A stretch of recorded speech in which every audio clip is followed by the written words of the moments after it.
অনুবাদ ছাড়া নাকি বাংলাদেশে নির্বাচন হবে না। যারা এই কথা বলছে তারা একটা চোরের দল, যারা 16 বছর আওয়ামী লীগের সাথে ছিল, আওয়ামী লীগের সমস্ত নির্বাচনকে বৈধতা দেওয়ার জন্য হাত পাকা দিয়ে বাতাস করেছে। তারা বলছে বাংলাদেশের নির্বাচন নাকি অনুপাত হারে হতে হবে উভয় কক্ষে। জিন্দেগিতে কোনো নির্বাচনে তারা কখনো একটি আসনও পায় নাই, একটা মেম্বার চেয়ারম্যানও হইতে পারে নাই।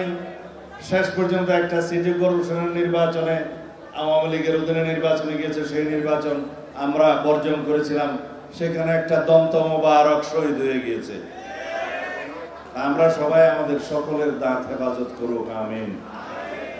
আমরা বলেছি যারা আপনারা আওয়ামী লীগের সহযোগী ছিলেন, আরো কিছু কিছু দল 14 দলের নামে যারা সারা বছর সারা যুগ আওয়ামী লীগের সহযোগিতায় ছিল, তাদের ফ্যাসিবাদী শাসন ব্যবস্থা দীর্ঘায়িত করার জন্য তারা সব সময় তাদের অন্তর্ভুক্ত ছিল, কখনো 14 দলের নামে, কখনো 13 দলের নামে, কখনো বিভিন্ন রকমের দলের নাম, আমি নাম নেব না। তারা এখন সংস্কার কমিশনে এসে বড় বড় কথা বলছে, সারাদিন আলোচনা করে খানা পিনা খায়, সন্ধ্যাবেলা চলে যায়, কিন্তু কোনো সিদ্ধান্ত হয় না।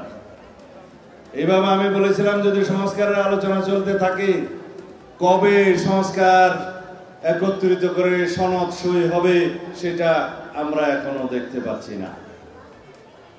আমরা এই সবচাইতে বড় প্রবক্তা এই সংস্কারের। আমরা 31 দফা প্রণয়ন করেছি।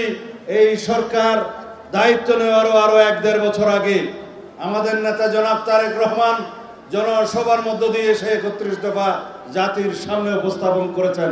সেই 31 দফার বাইরে এমন কোনো প্রস্তাব নাই, এখন নতুনভাবে আলাপ হচ্ছে।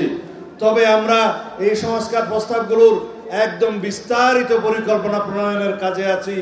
এক একটি দফার অধীনে বিশাল বিশাল পরিকল্পনা আমরা এখন প্রয়োগ করছি।